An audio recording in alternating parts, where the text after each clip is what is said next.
Hey everybody, we're back in the room and it's time to start fitting it out. You can see we've got some pre-made stuff that we've got in that corner. Got tables, I've got camera gear all over these tables, but I want to start making up some shelves that are specifically for the room. And I've got this little opening here. I'm going to make some open shelves, 1500 wide, 1500 high, and with 4 shelves. They'll be open, there'll be no back on them. And I'm just wondering, I got it all in my head, but I wonder what it will look like.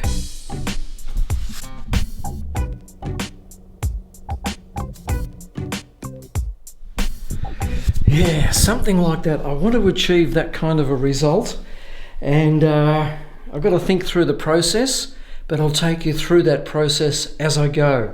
So let's see how I'm going to make up those shelves, and let's get into it. Well guys, what better to do on such a glorious day than to make some shelves? As in that previous wardrobe shelves which I did upstairs here in the house, and which I did ages ago, I'm using white melamine, which is this stuff. You can see it's got a nice melamine edge on it. You can call it whiteboard, melamine, usually called melamine around here. So there'll be 4 of those, all 1500 long. It's a very easy cutting list on this job. 4 at 1500, I'm going 445 wide. You can get a 545 wide sheets as well, and I think you can get 300 if you want to go 300. I'm going for 445. There's 4 of them.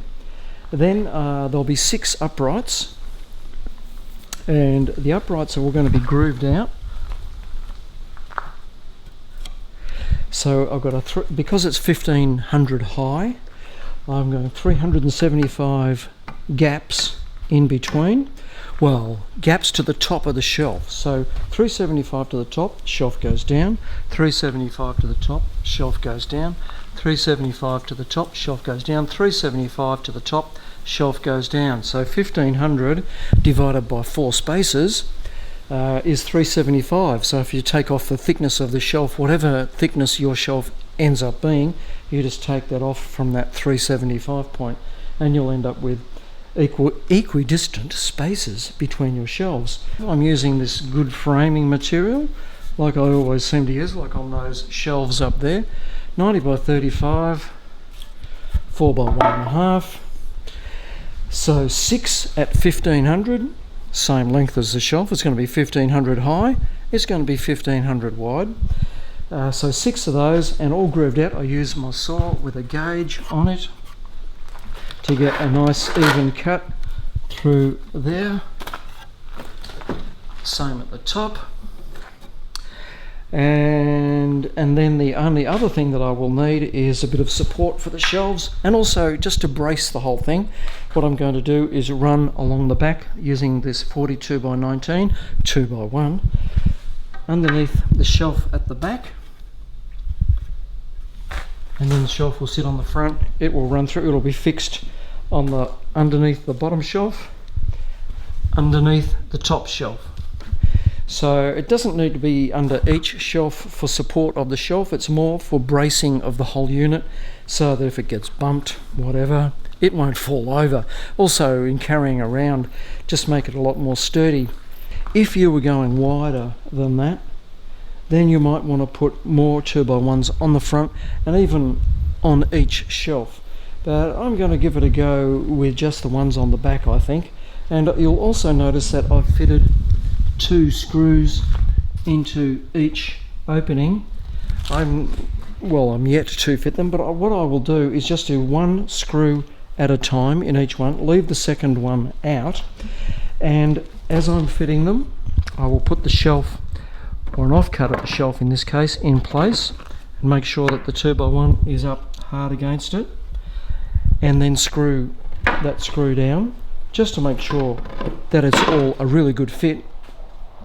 But then once I've got those in place, I will square it up with just measure from corner to corner, because if you measure from that corner to that corner and make that distance exactly the same as that one, then you know, because they're all the same length, then you know that it is exactly square. And then I can put in the second screw and that will be perfectly braced and perfectly square. And then I can drop the shelves in and start to assemble the whole thing and put it together. Let's see what happens. I've dropped the 3 shelves in. I will leave the top shelf until I stand it upright, and I'll fit the top shelf with it upright, but with it laying on its back, I'm just sitting those 3 shelves into the slots, and I'm going to lay these ones, the front pieces, on in position, and I will screw these down, and I will put a temporary brace just holding the front and back together, and then I can lift it up and I can screw the back shelves in place through the back of those 3 uprights. Then when that's done, that piece that I've got over there will become a brace for the front section, and I'm just going to put it in between here, in behind that front piece when it goes on.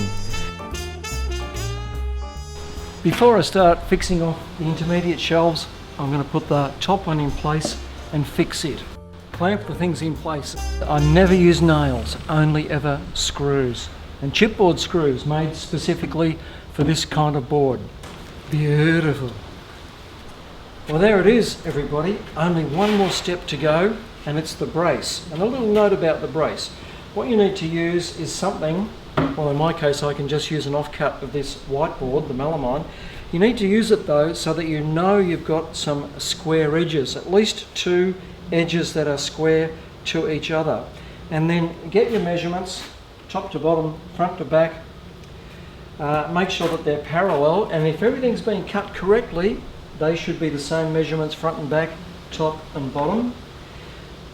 Use those measurements, but don't go and scribe anything, because this is going to be a little bit wonky until this goes in, and you can't rely on any diagonal measurements. So if you've got a square piece of board, it's just a matter of putting those measurements onto here and squaring it all off and making sure that that board is perfectly square on its 4 corners. Put it into place, and that's what I want. Even with that just there temporarily, it's already firmed it up. I'm going to screw it off with a screw front and back. 2 screws front, 2 screws on the back. I may end up putting screws on the top and in from the bottom. I don't really want to drill through the whiteboard though, so for now I'll use the front and I'll see how it turns out. All the joints are done, the brace is in place, it's fixed through the front. The whole unit is now really stable. It is not going to go anywhere. Just a matter of a little bit of sanding on some of these rough corners. Remember that this is just framing timber, and it's really cheap stuff, but very sturdy, and it's going to last a lifetime. You could fix it to a wall if you wanted to. That would save a lot of these bracing options that I've put on it. If you fixed it to a wall, you'd take out the 2x1, you'd take out that middle brace and save a bit of trouble. But I wanted a freestanding unit that I can move around. Well, there you go, guys. That is it. It's back in place. And a little thing about what I've done on the timber work here, it's an Estopole, but I've used actually the paint that I've used on the door, so an oil off-white, just a little bit thrown into about 1 litre of Estopole, and it gives it that lime finish. So there you go, all painted, all in place, and very strong. It's not going to go anywhere. It is a 2-person job to lift, so it's not as lightweight as I originally thought it might be, but it's not going anywhere, and it's going to be very substantial for holding all sorts of stuff. Thanks for watching, guys. I'll see you all again very soon. Bye.